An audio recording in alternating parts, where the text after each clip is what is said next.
वृक्ष बनने की राह पर तेज गति से बढ़ रहा है। भारत टैक्स अब एक मेगा ग्लोबल टेक्सटाइल इवेंट बन रहा है। इस बार वैल्यू चेन का पूरा स्पेक्ट्रम, इससे जुड़े 12 समूह एक साथ यहां हिस्सा ले रहे हैं। एक्सेसरीज, गारमेंट, मशीनरी, केमिकल्स और डाइज का भी प्रदर्शन किया गया है।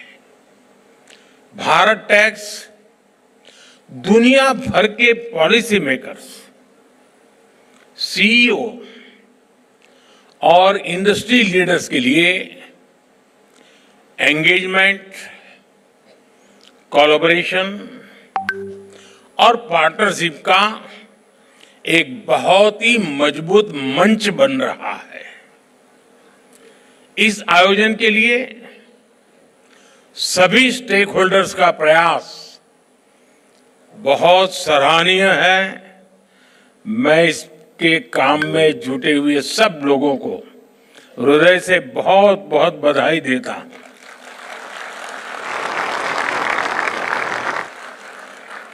साथियों, आज भारत टैक्स में 120 से ज्यादा देश हिस्सा ले रहे हैं। जैसे गिरिराज जी ने बताया, 126 कंट्रीज, यानी यहां आने वाले हर एंटरप्रेन्योर्स को 120 देशों का एक्सपोजर मिल रहा है। उन्हें अपने बिजनेस को लोकल से ग्लोबल बनाने का अवसर मिल रहा है। जो एंटरप्रेन्योर्स नए बाजारों की तलाश में हैं, उन्हें यहां विभिन्न देशों की कल्चरल नीड्स की जानकारी मिल रही है।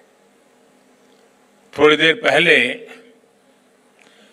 मैं प्रदर्शनी में लगे स्टॉल्स को देख रहा था। ज्यादा तो नहीं देख पाया, अगर पूरा देखता तो शायद मुझे 2 दिन लगते, और इतना समय तो आप मुझे परमिट भी नहीं करेंगे। लेकिन जितना समय मैं निकाल सका,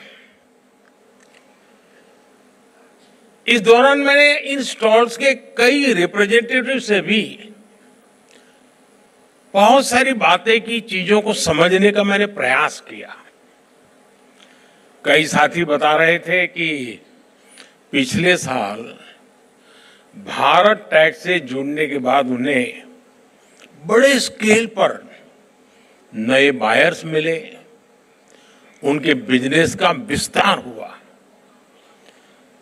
और मैं तो देख रहा था, एक बड़ी यानी मधुर कंप्लेन मेरे सामने आई। उन्होंने कहा, साहब डिमांड इतनी है कि हम पहुंच नहीं पाते।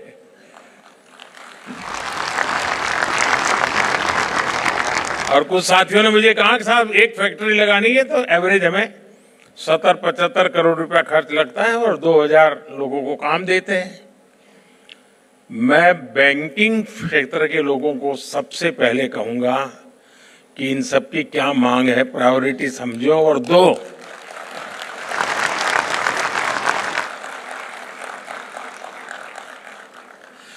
साथियों, इस आयोजन से टेक्सटाइल सेक्टर में इन्वेस्टमेंट्स, एक्सपोर्ट और ओवरऑल ग्रोथ को जबरदस्त बढ़ावा मिल रहा है। साथियों, भारत टैक्स के इस आयोजन में हमारे परिधानों के जरिए भारत की सांस्कृतिक विविधता के भी दर्शन होते हैं।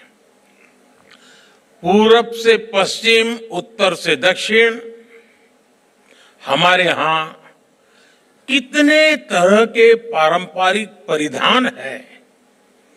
एक एक परिधान के कितने कितने प्रकार हैं। लखनवी चिकन, राजस्थान और गुजरात की बांधनी, गुजरात का पटोला और मेरी काशी का बनारसी सिल्क,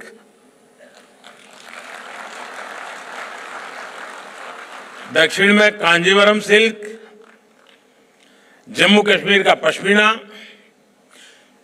ये सही समय है ऐसे आयोजनों के जरिए हमारी ये विविधता और विशेषता वस्त्र उद्योग के विस्तार का भी माध्यम बने।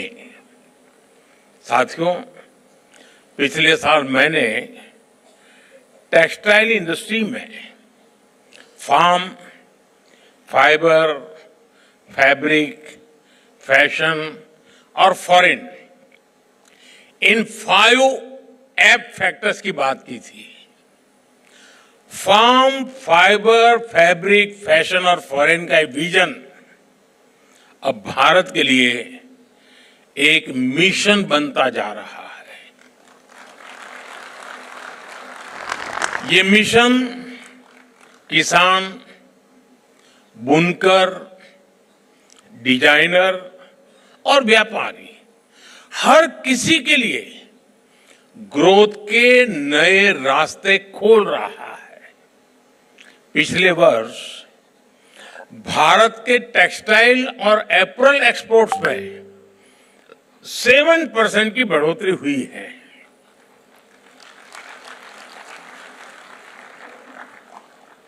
अब आप 7% में ताली बजाओगे तो मेरा होगा क्या?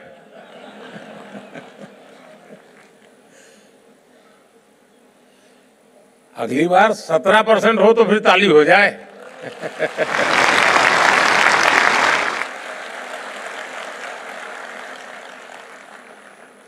आज हम दुनिया के छठे सबसे बड़े टेक्सटाइल और एपरल्स एक्सपोर्टर है।